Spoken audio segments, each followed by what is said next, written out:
Hello and welcome to Blog 18 or episode 18, dated 26th of June 2022. Thank you for joining me again for another load of ramblings. As you know, I start off most of my blogs with a date stamp that just basically tells you what's going on in the news. But as many know through previous blogs, I'm not listening to the news as much because I'm not at work at the moment due to how things are going with my job and the battle over my job title and responsibilities. But we'll get the news out the way hopefully as quickly as possible. Remember, it's just a date stamp. So the war in the Ukraine continues.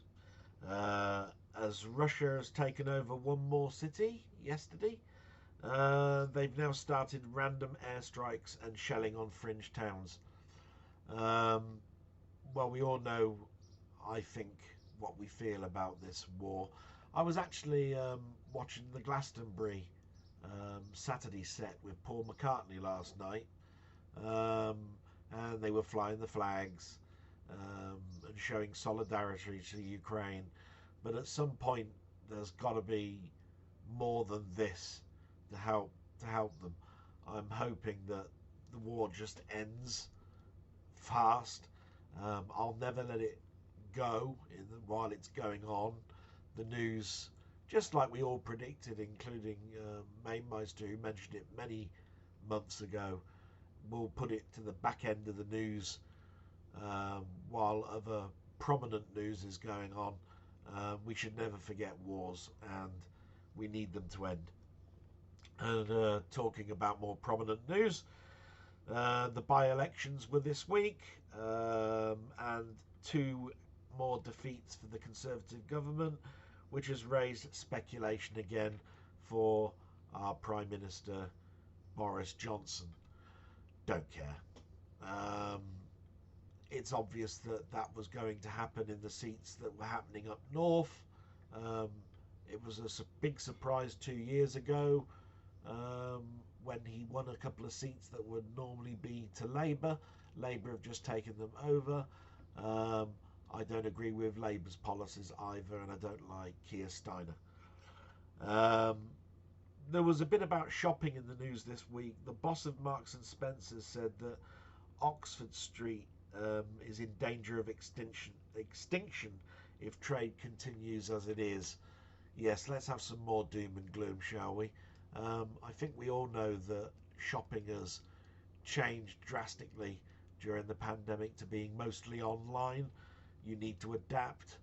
The high street has been dying in just every town. Why does anybody think that Oxford Street would be exempt? It would just turn out to be probably one of the last streets to go. So, in regards to that comment, really. And then the last one, which is quite controversial, it's about abortion in America. Apparently clinics are starting to close in some states as the Supreme Court has removed the constitutional right for women to decide on to have abortion or not. Now, obviously, I'm not a woman. The only person I can ask an opinion on that would be my mother. The first thing my mother said should be the woman's choice. I know religion and everything comes into it. I don't terribly have an opinion of it.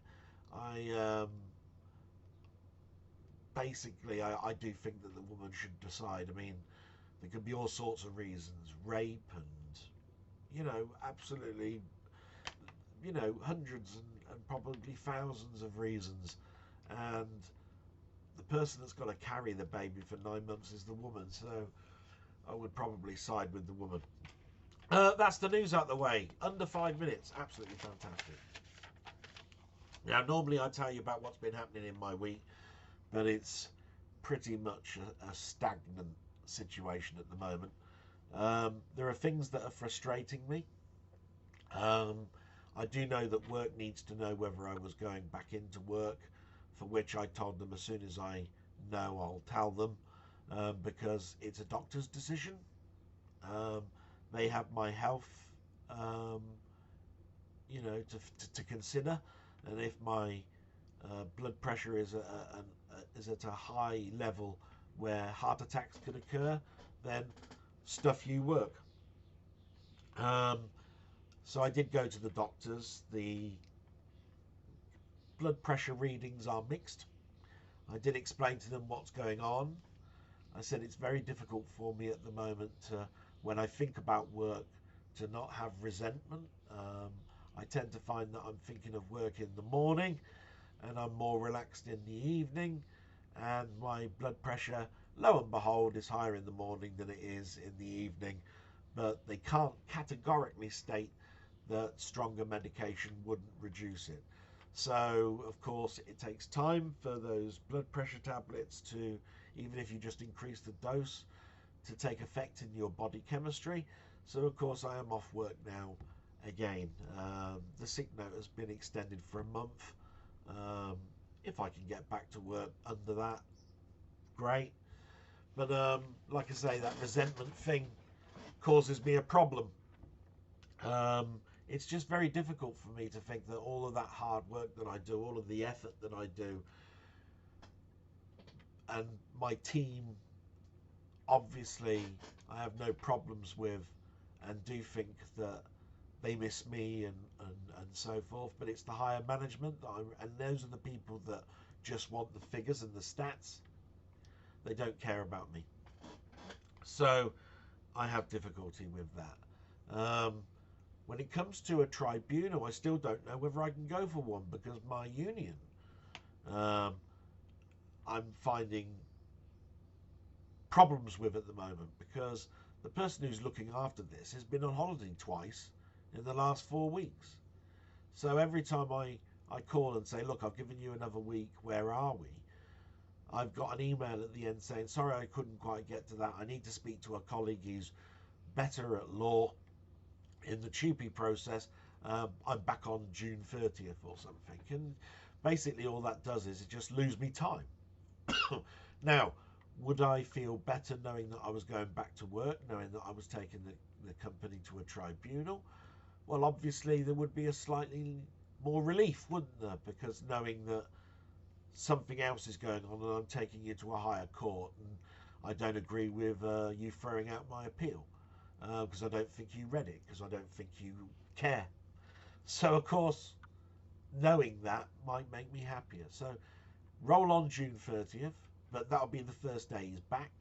And to be quite honest, it just goes on and on and on. So that's pretty much what's been going on with me, other than the nice things that have been going on with me, which I'll talk about a little bit later. Because the only other thing that I can do when I'm off is basically update my CV and get my CV out there, for which I've done. And just like standard employment agencies, some of them will contact you and will say, we think you're a perfect fit, do you mind me sending your CV? But the thing about that is that they'll never phone you back if you're not suitable. So you tend to have the feeling your CV is out there and people are looking at it, when actually they've had the answer that the company, no, this one's not suitable. They keep you hanging on because they're not going to spend that 10 pence phoning you back to tell you that you weren't suitable. So you're always on the hope that it's still out there and you're being considered. It's a horrible situation, and of course it doesn't make me feel any better. So we're under 10 minutes, absolutely fantastic, and I usually do my shout outs. Now, I don't care at all about shouting out to people, because to be quite honest, these people are my friends and they've kept me sane, and they have the best interests in wanting me to smile and be happy. And that's, I've always turned around and said, the commodity that people can never pay back is time. And if people take time to comment or ask me a question or say that they're thinking about me at certain times during this week, well then they'll never get that time back. And all they've done there is just make me feel better. So the shout outs this week are for Mainmeister, Jambomb, Steve 8-Bit Gaming, Metroid, Highlander, Down the Rabbit Hole, Colin Ferguson, Colin Jones, Panther, Milfy Swimbuckle, Wee Bob Art, Ian Batchelor, 20th Century Gaming. Now there probably is a couple more. I did go as late as possible in counting up the people that have left comments, but I've started to branch out a little bit and put some sort of gaming retro type opinions on things, and some people will comment on those but not comment on this actual blog, so I don't know whether they actually watch the blog or not. But this is where I do my shout outs, so I'll mention them here. And obviously every single one of those has left a comment somewhere, and some of them have asked questions, and I've answered some of the questions in text format, and I hope you don't mind me doing that. But it's purely really sometimes just for time, and other ones it's because it's something very similar to something I've answered before, which means it's easier for me to talk about it in text than it is to bring up in a blog again. Because as I've mentioned before, although my blogs might be a little bit repetitious, it is mainly here for as a footnote to what I was doing this year for the family, so that they know what I like, what I dislike, what's worth money, what's not worth money, trials and tribulations that I'm going through. So they can look back at this and go, oh yeah, I remember what happened at the end of June. Yeah, it was hot, wasn't it? Or something like that. So there were a couple of questions that are so complex, you know, I need to answer, and some that are funny that I'll just read out. So Steve 8-Bit Gaming, he's started his own channel, and I'll talk about that in a little bit. Is a big sci-fi geek, a little bit like me, and he's mentioned a couple of TV series that he considers his top 3, and a couple of obscure sci-fi films which are a guilty pleasure for him. Trouble with when people do that is they tend to have the same list as you've got, and you know, he mentioned one in there, Satan 3, which I've always considered a guilty pleasure. Dark Star, that's another guilty pleasure. They're all low budget films at a time that they surprised you on how good they were when there were so many other better films out. So we'll start with TV series. Now I can't quite remember exactly what he chose, but I think UFO was one. But the TV series that I've chosen, which are totally different to his, is my old long stay sci-fi partner as a TV series, Doctor Who. Let's hope that that improves in the later ones that we're watching, but I can never get over the joy of watching the older ones. Then there's Farscape. Now Farscape was one of those shows where I think it just had enough of that point of view of, should we use computer generation graphics, should we use puppetry, etc., and a story that can you relate to, you know, because you can have simple concepts like, you know, Buck Rogers being frozen in time and coming back 500 years later, and it's like, oh, hasn't the world changed? Farscape sort of like eked my interest. So Farscape is one that I used to watch, and I've got the box sets and so forth on there. And then the last one is the Invaders. Now, I always, as a child, loved the Invaders, because if you've ever watched Doctor Who, you'll tend to find that the successful stories are the ones where it could be anything. Like they've got these statues called the Weeping Angels, where if you look at them, they're statues, but if you turn away, they turn to life and try to kill you. Um, Statues are everywhere, so of course you're constantly thinking, is that one behind me about to turn alive? So the invaders were from another planet. David Vincent had seen them. Oh my God, I'm sounding like the introduction to the show now. He was looking for a shortcut that he never found. How do you look for a shortcut that you never find? Anyway, the invaders came along. They looked like us. You could only really sort of tell they were us by a small defect in the hand where one of the fingers was a bit crooked. Basically, they didn't have a budget. But the stories were great, and David Vincent was trying to not look like a madman by exposing the fact that we're being invaded by aliens. Great show. When it comes to the films, he's mentioned the three really that were great. Go and read it. But I've chosen three others. So I top your three films, Steve, with The Andromeda Strain, Phase 4, and Strange Days. There you are. Go and look those up, you bastard. Only joking. Now, Colin Jones knows that I'm I was into my laser discs.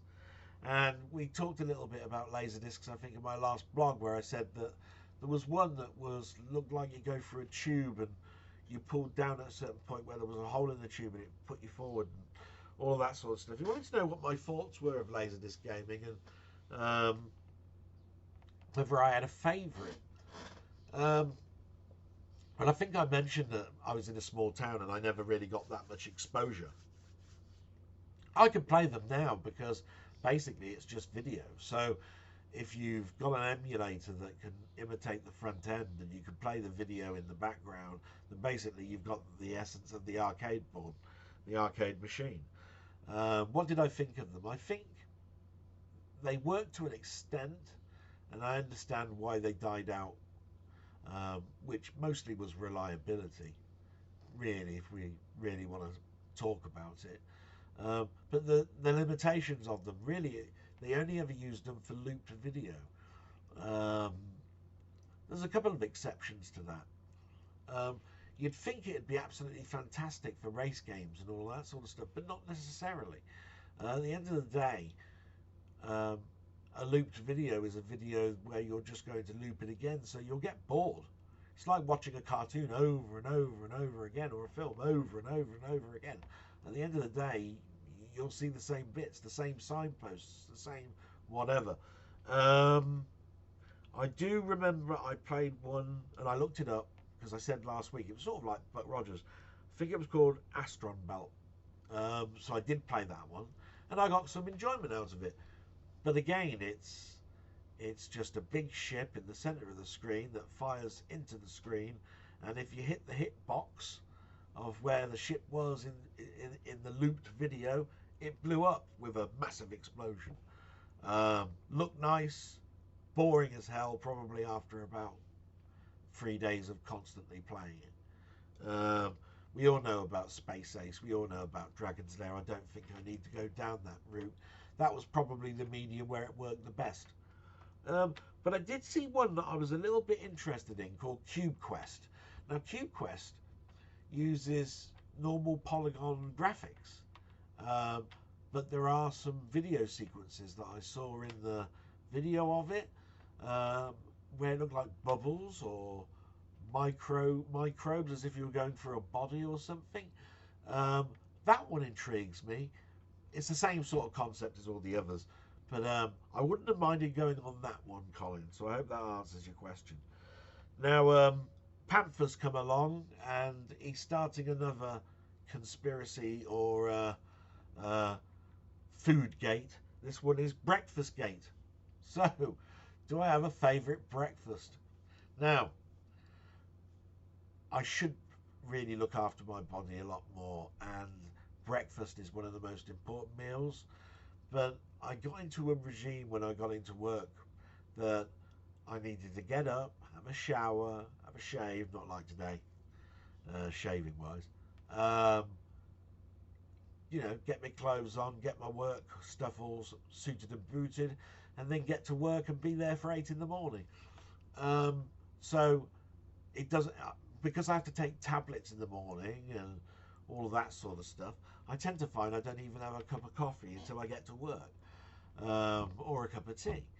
So breakfast is just out the window. I should have a cereal at least, or a piece of fruit, but I don't. But if you want to know what my favourite breakfast would be, well, how can you beat an all day breakfast? You know, one of the, you know, the full English fried breakfast. Now, near me there's a town called Long Itchington, and it's called Long Itchington Calf. And every time I used to go there, I used to have their all day breakfast, and it consisted of sausages, bacon, eggs, sunny side up, so with a nice yolk, you know what I mean? Fried bread, beans, and croquet potatoes. Now that's just Juliet potatoes, sliced potatoes. Did I mention beans? Yeah, I did. With a cup of coffee, and that came to something like I don't know, $4.99, $5.99. Absolutely gorgeous. And every time I'd go there, I'd have that. Wonderful.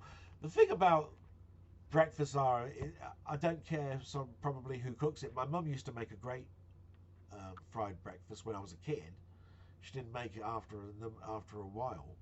But whenever you go to a calf, you know, like one of those truckers' calves, they taste brilliant there. You go to one of those Jenny Cafe restaurant type things, bloody awful. They even tell you, oh, do you want one sausage or two? If you want an extra sausage, it's 35 pence and all of that. Bollocks to all of that. I want, you know, fill my plate, please, for as cheap as possible. Okay, so I hope that answers your question, Panther, you big-headed bastard. I mean, you wonderful person, you.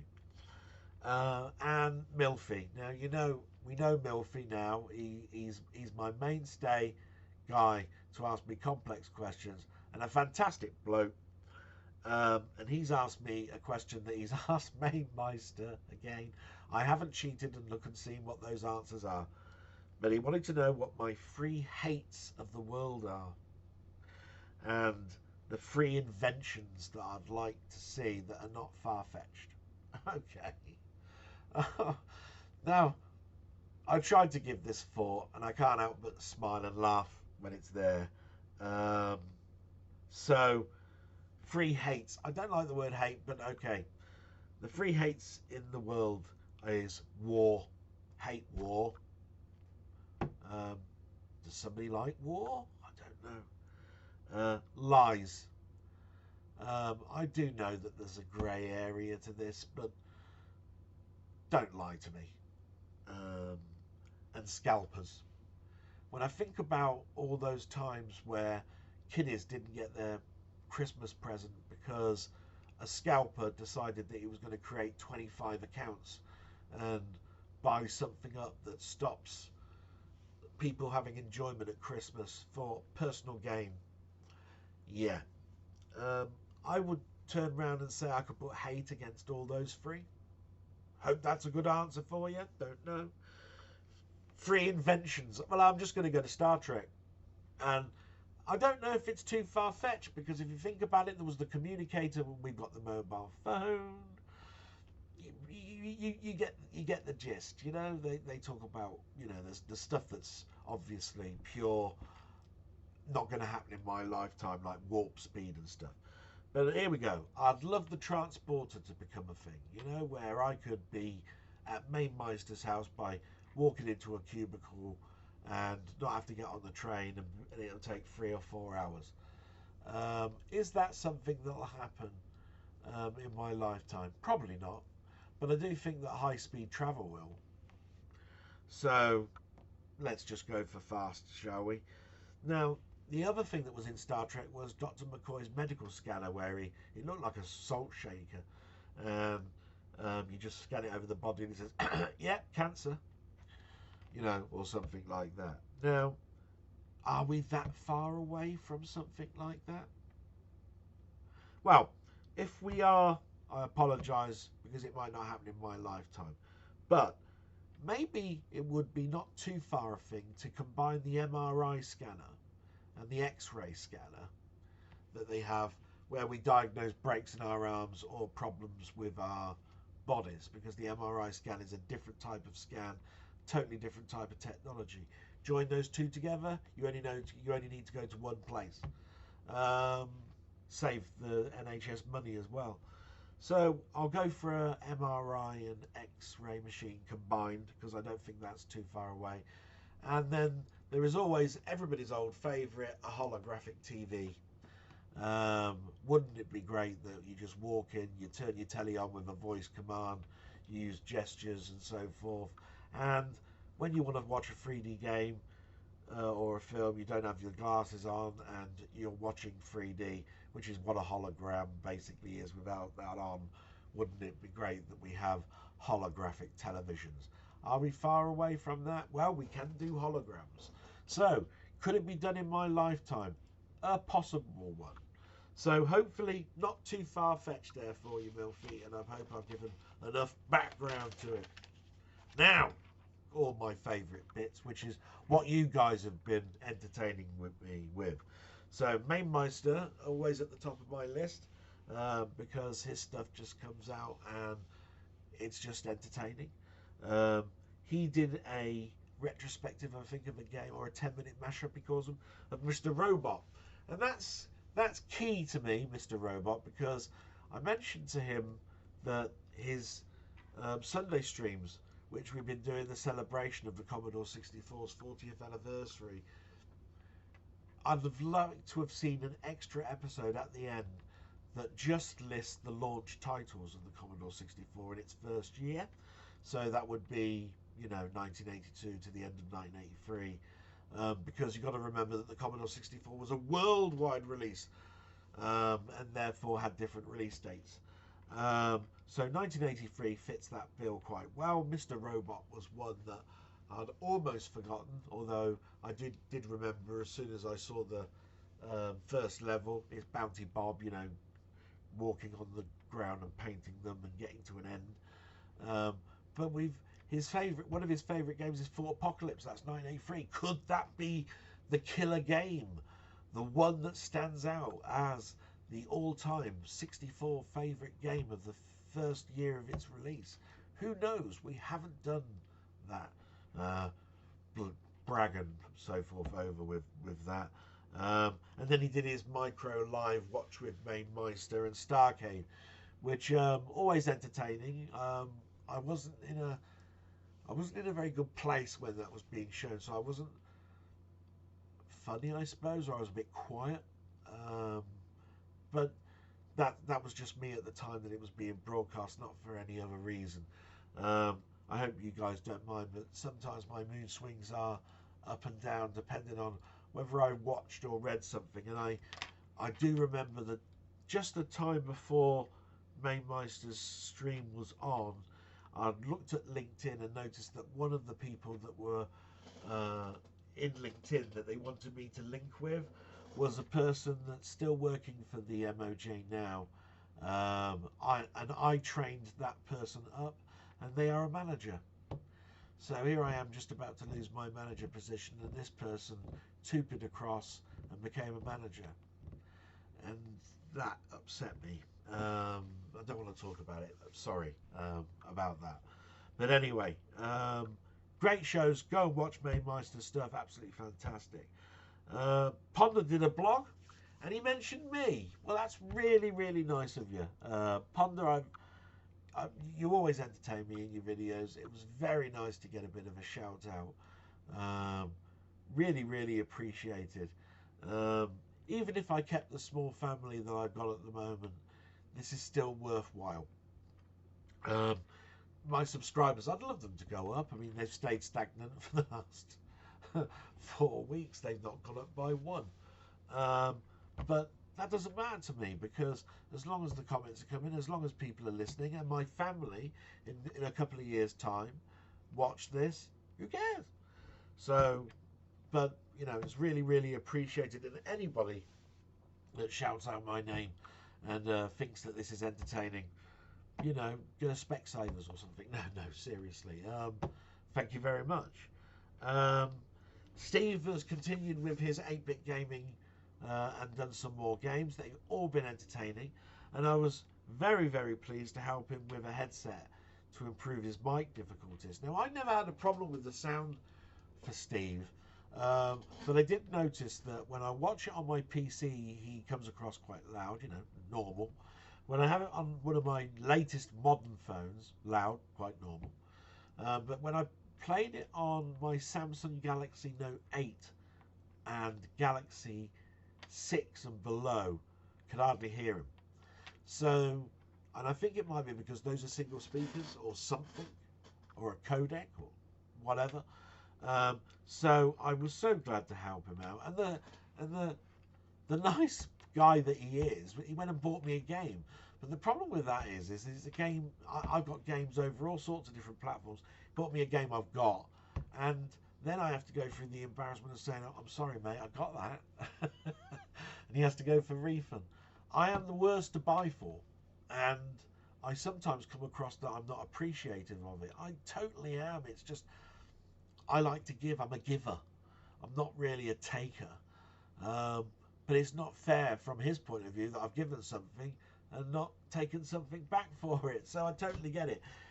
I will get over those hang-ups, but they've been with me for 50 plus years. So there we are. Rabbit's been really entertaining me. He's done a video on the last Vectrex game, but I don't think it got released. But it would have been official, called Crush of Lucifer. Now that's interesting because if you think about it, a game that wasn't released meant that the company that made Vectrex, was it Milton Bradley? Don't know. Would have continued a software side that said code games, code them. And at some point the memo would have said stop all production, and that includes cartridges. And these poor sods would have still continued to code. And some of those codes would have never have made it to cartridge.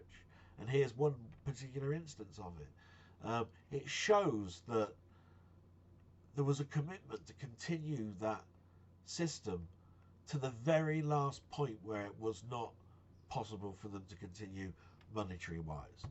So good for them. And I've heard there's a Vectrex Mini being done. Don't know how that'll pan out, but the Vectrex has always intrigued me. I remember going into Woolworths and seeing it as soon as you walk through the door. I played on it. It's a system where I haven't got one and would like one, but unfortunately there are people in this world that have got 3 of them at their home, Mainmeister. So I don't think I'll get one.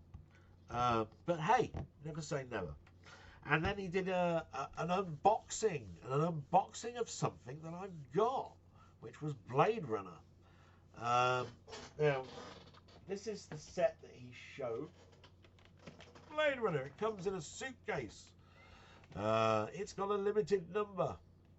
And his version is the DVD version. And my version is the, oh dear, this is where the problem comes in, the HD DVD version. And just so that you can pause it and you can look at the back, that's what you got with it. But you don't need to do that because you can actually go to Rabbit's channel and see his unboxing. Now there's a lesson learned here in that box set was quite expensive and it came out on 3 formats. 3 formats, you say? Was there 3 formats back then? Yes, there was. There was Blu-ray, HD and DVD. With DVD being the short print run and the HD and the Blu-ray having the same amount of numbers produced in this special box format.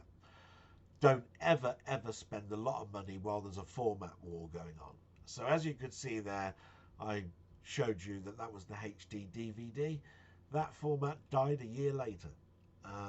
So if I wanted to sell it, which I don't, that's the one that nobody wants because you can't play it on any technology.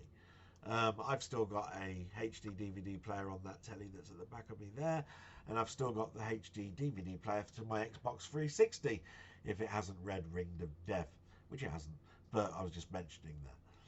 So, and you can connect that to your PC, by the way. But what I'm trying to get at here is if I want to sell mine, I've got a harder difficulty than, say, Rabbit, who's got the short-listed number DVD version. Now, most people smirked at those people that bought the DVD version because it was like, what, do you want to put it on a dead format like that? But every DVD player that's come out has been backwardly compatible. I can put a DVD in my Blu-ray player and it'll play it, and it'll upscale it. So who was the thicko? Me. So I learned a lesson. Don't buy during a format war.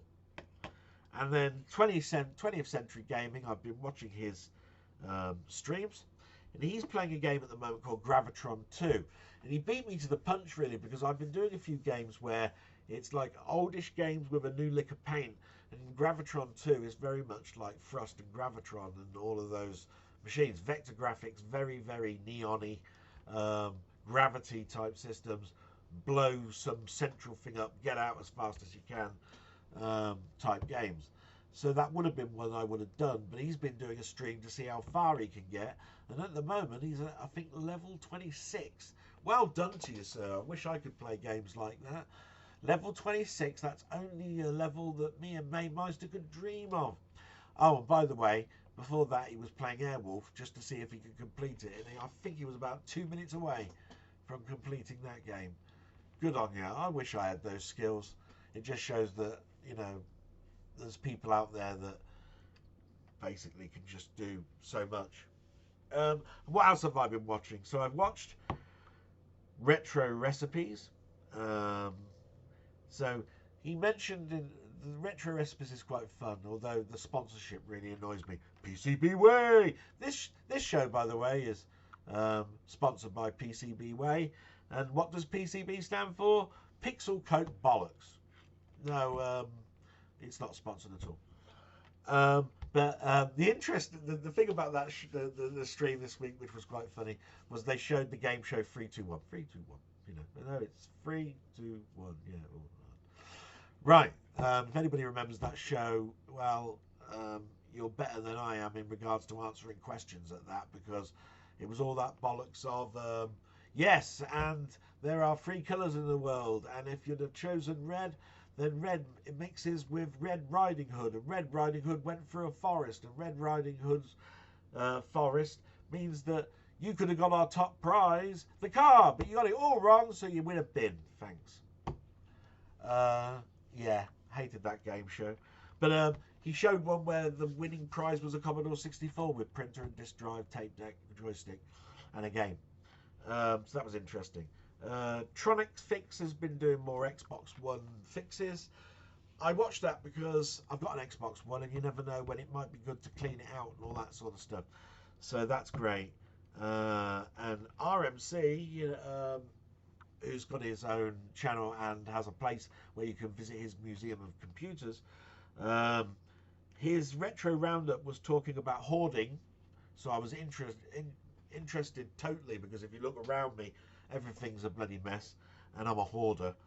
And they were talking about the new Pi sound card now, which is the Pigus, or the Gravis Ultrasound in Pi format. Pigus, get it? Pi, Gravis Ultrasound, Gus. Anyway, so that was interesting, because anything to do with the Pi, they do some marvellous things with that. And of course, this week he did the one thing that made me smile the most, which is a restoration of an A1000. And if anybody knows anything, they know that I had the very first Amiga in range, the A1000, and I had it within the first, I think it was within the first 2 months of it being released. I remember going to the Novotel Hotel for its sort of like launch and show, and basically I had an A1000 from a company that I had to apply for, and I was lucky enough to get one.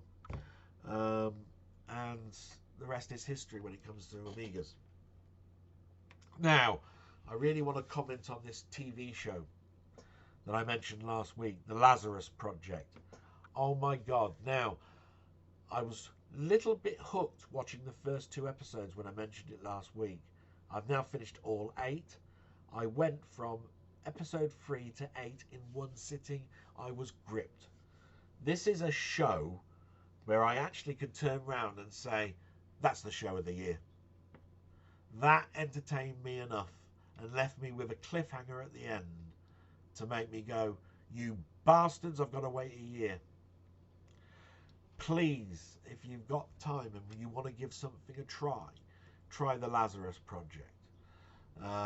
It really is that good. In fact, I really liked the music in it, and I found out that they've actually bringing out a CD of the music next month, and it's on pre-order. And I'm seriously this close to going, I ain't got no money, but I'm going to have it. And then the only other things I've watched sort of like this week is Obi-Wan, because that ended and I was entertained. Best way to put about it. Does it change anything really about Star Wars and the doldrums it's in at the moment? Possibly not, but I enjoyed this one more than most of them. Miss Marvel I've stopped watching. I ain't going to watch that. No, I'm sorry. That diversity thing has gotten in the way. Star Trek Strange Worlds is still strong in my opinion. And that brings me to the fact that Paramount Plus has now launched over in England, and it's free if you get Sky Cinema. I mean, I've been watching Paramount Plus over a VPN. But there's two other shows that are on that channel. Halo, which you can watch on Channel 4, I think, over here, without actually subscribing to the Paramount Plus. The first episode was this week, but I've recorded it. I haven't watched it yet. I believe there's 10 episodes of it, and it's got a mixed result, but I'm still going to try it. And then there's one called 1883, which is another one of those like Deadwood type, Western-y type shows. I watched the first episode of it and thought, this is good. And I'm looking forward to watching the other 9 episodes over the coming weeks. And that brings us then to just a couple of things in regards to games I used to play. Now, I mentioned last week about Homeworld. Homeworld to me was the bee's knees until Sins of a Solar Empire came out. And when you look at that back of that box, you think, oh, that looks quite nicely drawn.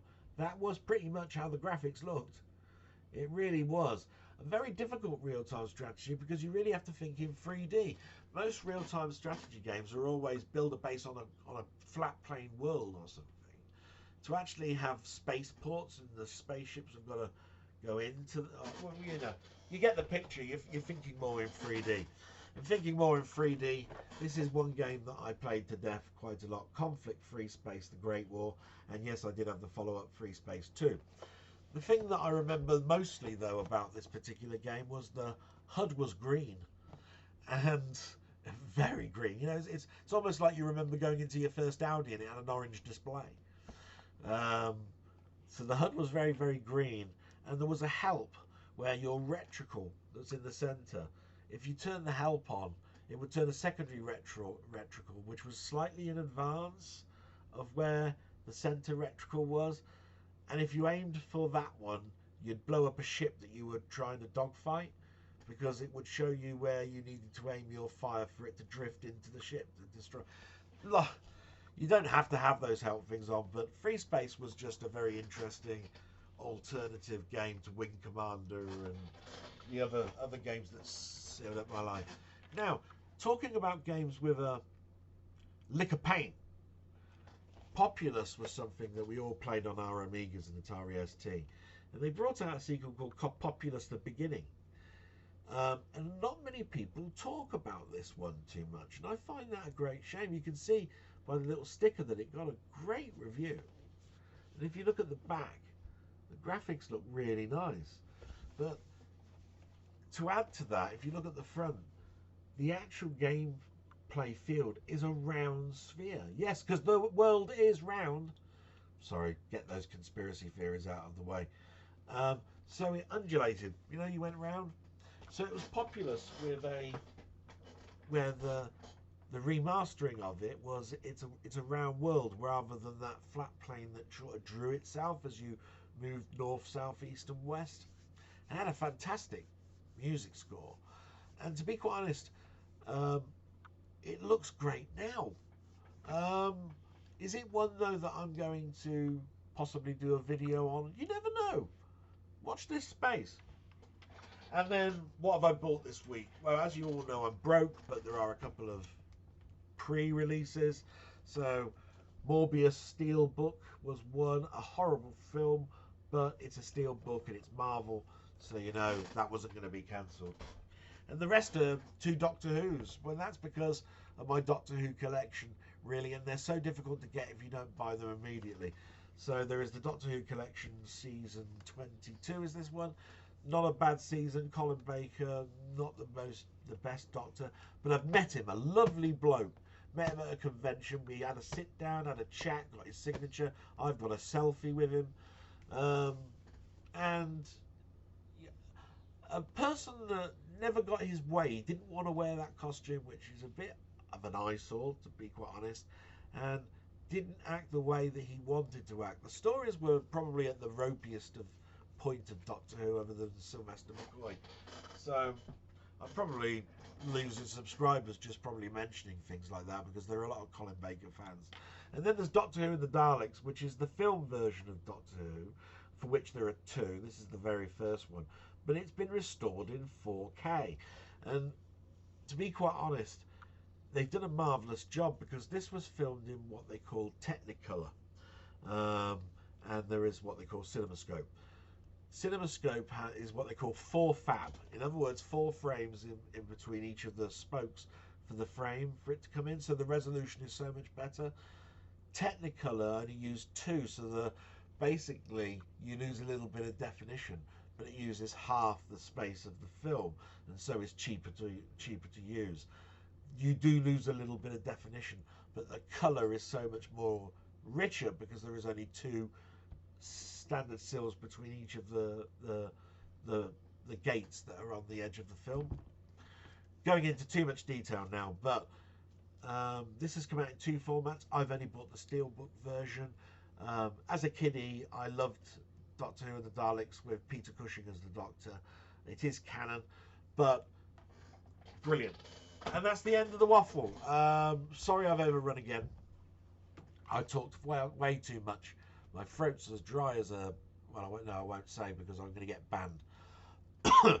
So I'm just going to say thank you so much. Please keep the comments coming in if you can. Like I say, you cheer me up and you make me think. You keep me sane, and I know all my friends want the best for me. So until next week, I hope you found this entertaining. Goodbye.